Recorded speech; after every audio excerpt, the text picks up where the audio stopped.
G'day there, guys. Possum doesn't really like the spotlight all too much. She's kind of scared and anxious, but she came out to say hi anyway. So say hi to Possum.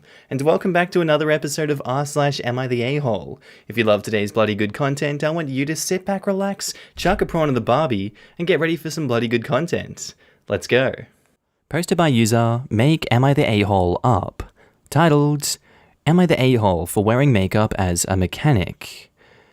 So, I'm a mechanic at a fairly large workshop, and recently I started to use makeup as I found it was boosting my confidence. I started with something to cover my eye bags, but later on also tried mascara and a few other subtle things. Surprisingly, I didn't get any comments from the other mechanics, and everything seemed fine. My confidence was skyrocketing. Now, because of how large the workshop is, we mechanics have little to no contact with customers. Customers are handled by two ladies working the front desk, and we just go out to pick up the cars. Very rarely we have to talk to customers to figure out the problem. I also have not much contact to the front desk ladies, as we have different break times, and our system is automated so we don't have to talk in person. Yesterday, I was approached by both of them, which is very unusual, and they both laid into me that my makeup is highly unprofessional. It seems like a customer who had seen me had made a comment about me. They were both quite rude, telling me I needed to skip out on the makeup as it was so unprofessional and they had to deal with the customers all the time, so they were affected by it. I was stunned, as we're usually on friendly terms, and them going off at me left me speechless. I apologized in the moment, but later on thought about it, and I don't want to stop wearing makeup. I feel confident with it, and I feel like I should be able to put it on. On the other hand, they are right that they have to deal with the customers, and I don't want to make it harder for them. Edit, forgot important information, I am male. Edit 2, apparently all it took for the front desk ladies was a customer referring to me as the one wearing mascara. Damn, you looked that good that they had to come and roast you for it? Talk about insecurities much. I want to look that good that someone tells me to take off my mascara because damn, how are you having that effect on people, OP? I'm impressed. Screw the customer and the horse they rode in on, and screw those two front desk ladies for the attitude. I'd take it as a compliment, but for them to both gang up on you at the same time is just disgusting. Absolutely disgusting and unprofessional behavior. There's nothing wrong with you having makeup on at work. Just because you work as a mechanic doesn't mean that you have to do traditionally masculine things. You don't have to not wear makeup just to fit in with your profession. Who cares? No one else has problems with it. No one else has had problems with it before. These two decide to come and bully you for it. Feel like you should raise that with your bosses and be like, I know it's not the end of the world, but these two were being assholes to me while I was just trying to do my job. Can you fix this, please? Doesn't sound like retaliation to me. It sounds like you were being bullied, and you need to stand up for yourself, and that's what you've been doing in this situation. I'm proud of you, OP, and you are not the a-hole. Now in the comments, Pinky4 says, no a-holes here.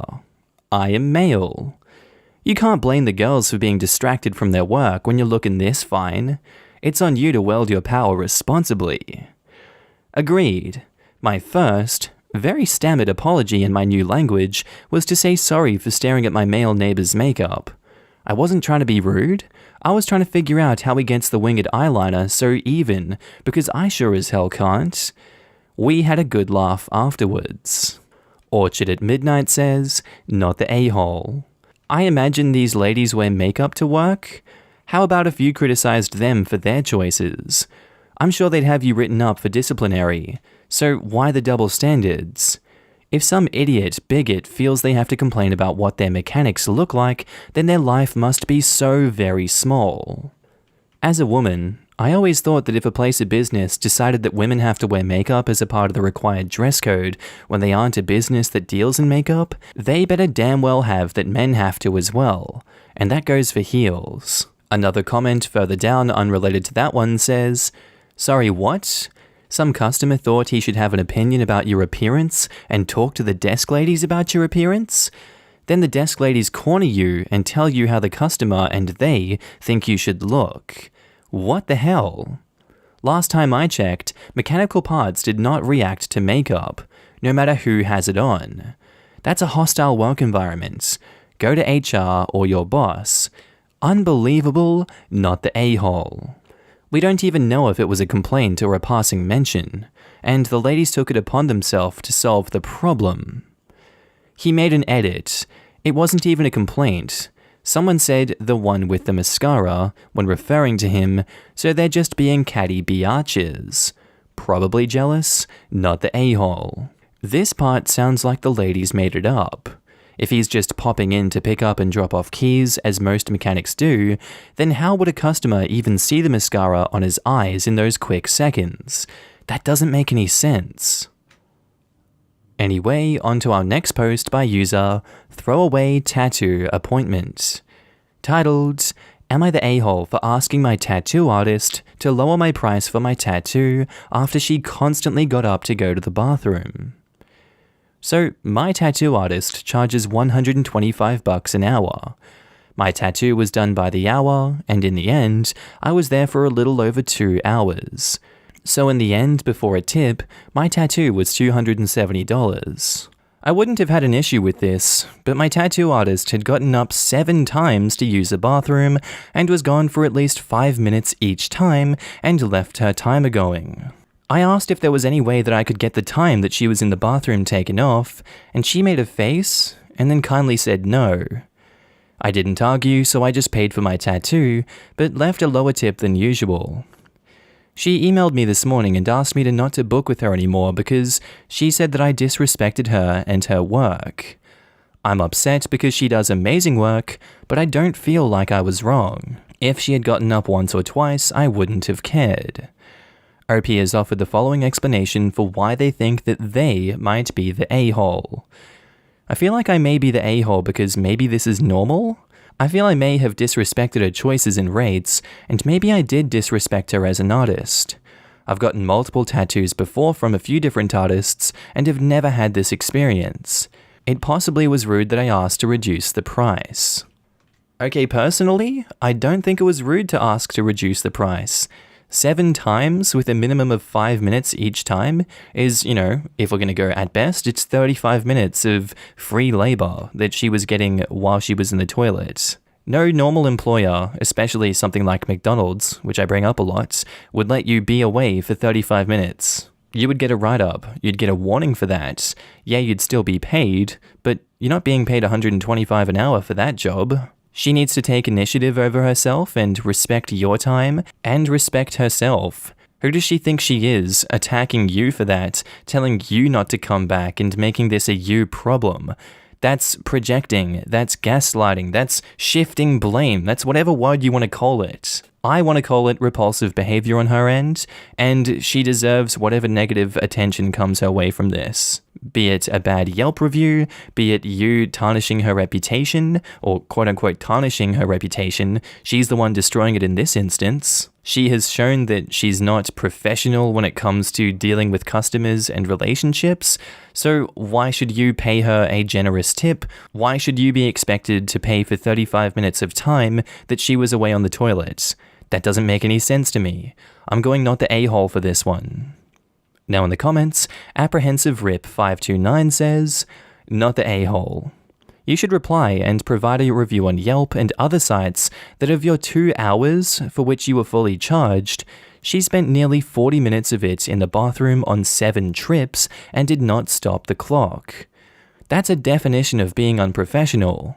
If she was sick, she should have still discounted 30 minutes to make up for the time. There are many other tattoo artists. I suggest branching out for a new favorite. I would do this. Word of mouth is everything, and I would warn other people about how unprofessional she is. I agree. She wasn't necessarily unprofessional by going to the bathroom 7 times. She could have been sick, pregnant, or who knows. But she should have given OP a discount because 35 minutes of bathroom breaks is a lot compared to the total time OP spent there. And after she declined and OP gave her a smaller tip, she definitely shouldn't have sent that email. And that's where she certainly was unprofessional. Careless Mango says, not the a-hole. You should review her online to make others aware. You shouldn't have even given a tip. Side question. Why would you tip someone who charges $1.25 an hour anyway? You've paid for their time and talent, and they're not a waiter or waitress on a tipped minimum wage. They get the whole thing as the artist. Would you tip a doctor charging you $125 an hour too? Or a lawyer? I guess it's very different in the US compared to the UK and Europe and how we see things.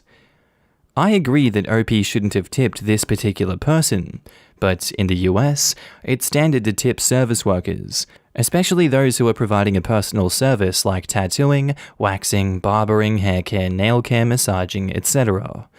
I get that it's weird both from an economic standpoint and from a non-American standpoint, but that's not really what this post is about. In cases like this, a little bit more specialized, it's also part bribe. Take OP's story for example. Tattoo artists will definitely put you at the bottom of their to-do list if you're a bad tipper. So it's not just giving something extra for good service, it's more like bribing the maitre d' to get a table faster. And you can see how they get away with it too. OP got straight up banned from their favorite artist. I absolutely tip my tattoo artist because she's booked solid for months, and I know she'll make time to get me in faster if I tip her well. Do I think it's a terrible system? Yes. Do I tip her anyways because I don't want to wait over a year for my next tattoo? Also yes. And Deletion says, not the a-hole. At first I was going to say you're the a-hole, but 7 times? In 2 hours no less? I would leave a review of the shop saying that. It's unfortunate she turned you down, but that's her choice. It doesn't mean you shouldn't warn other people of her practices. Okay, and our next post is by user Holo Trampy Beer, titled, Am I the a-hole for telling a coworker to F off and mind her own business already? So yesterday, a coworker approached me and asked me if I was alright. I said yes, just being a bit tired. She kept insisting that I looked ill and that I should stay at home if I'm ill because I would otherwise put everyone's job in jeopardy. I told her again that I'm fine. I knew why she was asking though. The thing is, I have extremely heavy and painful periods, and many other symptoms that people with endometriosis have, but apparently I don't have endo. But still, I feel like crap when on my period, and I'm tired and bloated and miserable. I just wanted to be left alone to be honest, so she was getting on my nerves big time. Then she asked if I'd seen a doctor about my tiredness. I stood up because I thought I could escape her by going to the loo, and she pointed at my belly, which was extremely bloated and swollen, and loudly claimed, "Oh, you're pregnant. Why didn't you tell us?" To which I replied, "Oh my god, I'm not pregnant. Would you F off and mind your own business already?" She now tells everyone how rude I was, and that she only wanted to help, and I can't stop thinking that maybe I was the a-hole for overreacting, and she probably only wanted to help. So, am I the a-hole? Edit. I've spoken to my boss. He had a similar issue with her, which I didn't know until just now, and will go to HR for me to advocate my case.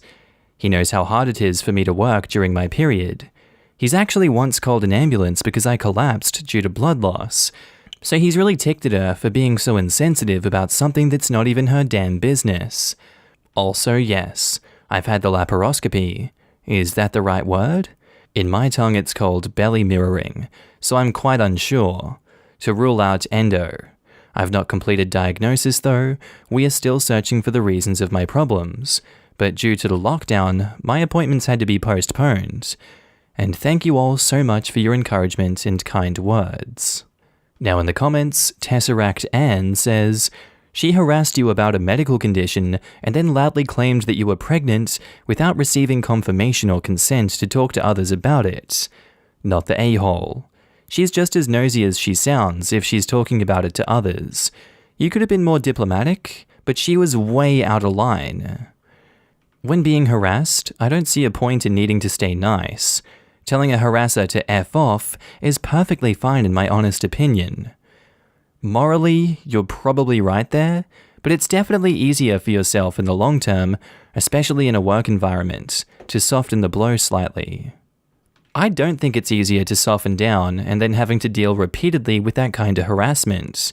Might be different for you, but for me, having some nosy person nagging the whole time to me about me is way more difficult than facing them being angry about me. Not the a-hole. This is literally the #1 rule when talking to a woman. Don't ever ask if she is pregnant. Not the a-hole. People need to accept women's answers when they say they're not feeling well and not ask questions. Although I would have told her I'm on my period and hemorrhaging uterine lining, and that's why I'm bloated. I travel for work as a lawyer, going to remote communities. Also have terrible periods and not endo. I have to be on a plane before any stores that sell painkillers open. One morning, I discovered that I was out of painkillers for day 1 of my period when I had to fly to a reserve. It did not end well. I was done my matters, and so as I usually do, I went off somewhere else with my yoga mat while I wait for the rest of court to finish. I'm not visible to people attending court, but the rest of the court party and the police know I usually do some yoga while waiting. But I was curled up trying to get through the cramps, so when they're getting just too unbearable, I ask the judge on a recess if he minds me imposing on an officer to take me to the local nursing station. There's no taxis on the res. I've got tears in my eyes and can barely walk. The judge, of course, obliges, so I go to the 5 officers sitting against the wall and ask them if one of them could take me to the hospital. The smartass in the group says, "Weren't you just doing yoga? Did you put your back out or something?" To which I replied, "No, my cramps are so unbearable that I think ripping out my uterus with a coat hanger would hurt less." That officer shut right up, and another one said, "I'll take you in my truck. Let's go," and sat quietly as I yelped over every bump in the road and asked if I needed him to wait with me once at emerge. I don't consider myself to have overreacted, and neither did you, OP. And our next post is by user Clever Username 31, titled, "Am I the a-hole for leaving my brother's wedding reception early?" So my 35 male brother set his wedding date on Halloween, which was also my youngest son's 4th birthday. I was asked to be a groomsman, but I was transparent and told my brother and sister-in-law that I would accept. But also, we probably wouldn't stay for the whole reception. My sons, 4 and 7, still wanted to dress up, go trick-or-treating, and have their neighborhood kid friends over for a small Halloween birthday party after.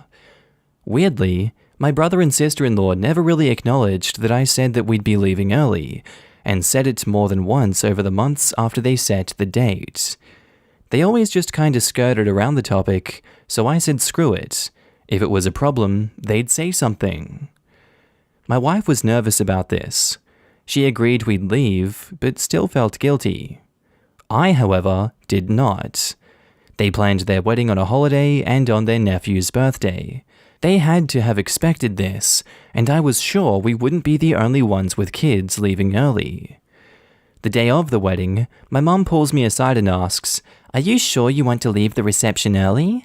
I think Kate, your sister-in-law, has a cake for your son, and she's expecting that you guys won't leave." I told her no, we're still leaving. We'll be there for the ceremony, all the pictures, and at the reception for about an hour or so, but we're still giving our son his day. If they got a cake for my son, this was never communicated with us, even though we said multiple times we weren't staying for the entire reception. They just assumed that this would make us stay. So, that's what we did. We left right after the cake cutting, and yeah, they had a small personalized cake for my son, and everyone sang happy birthday to him before their cake cutting. It was very sweet, and I was grateful. Recently, we visited for my mum's birthday, and my brother and his wife didn't come by, but I figured it was because of them not being vaccinated. Apparently not. According to my parents and sister, they're upset about us leaving their reception early. Apparently, I was supposed to stay and help them clean up like all the groomsmen and bridesmaids were. This was also never communicated with me. Also, my sister-in-law told my sister after the reception that my son's having to miss trick-or-treating 1 year shouldn't have been a big deal, and that we could have had a birthday party any other day. I haven't had a chance to talk to them, but I'm also not totally sorry. I'm sorry their feelings are hurt, that was not my goal, but I feel like I communicated and compromised pretty well, and they never said that it was an issue. If it was, I would have backed out of being a groomsman, but I doubt I would have stayed for the entire reception. My kids come first, period. If their wedding was any other day, I would have stayed for the entire reception. I might be the a-hole because he's my only brother, and I left what might be his only wedding early.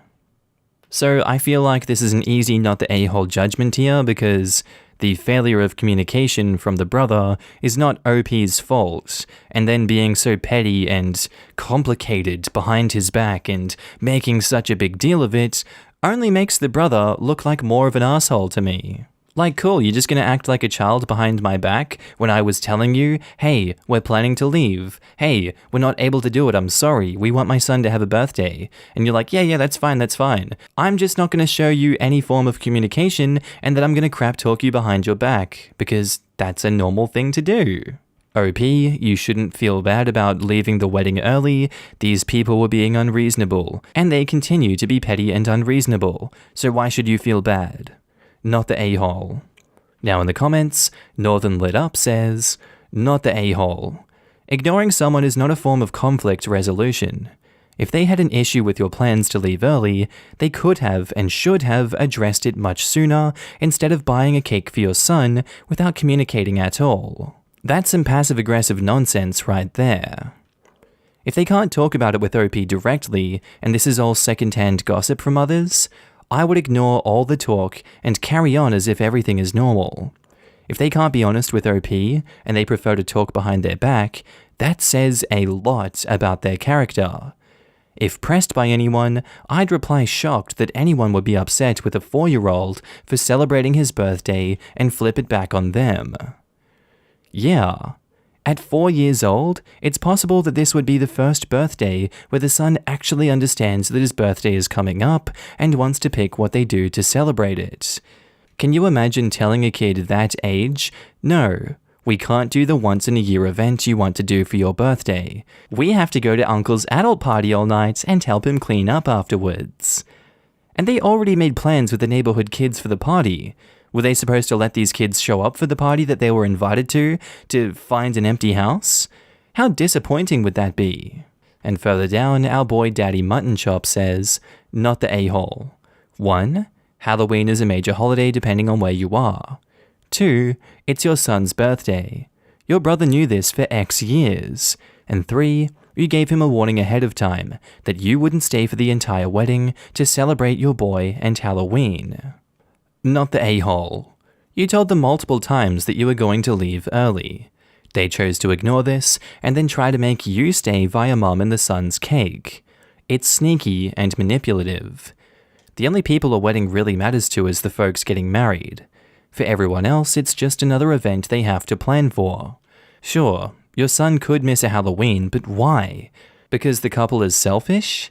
Trick-or-treating is one of those things there's a hard cap on. After a certain age, it's gone. Alright guys, that's the end of the video.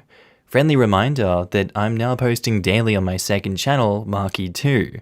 If you want to laugh at memes with me, link is down in the description below. On phone, you just click that little arrow underneath the video. I also want to say thank you to all my channel members and Patreon subscribers. Your names are currently floating down the screen here, and I love to see all of you guys. Thank you for joining me on this journey. Thank you for supporting me. I really appreciate it. If you see yourself on screen, I want you to give yourself a big pat on the back for being amazing as always, and thank you for supporting me again. I do hope that you guys have a good day, night, sleep, whatever it is you're up to. I'll see you in the next video. Bye.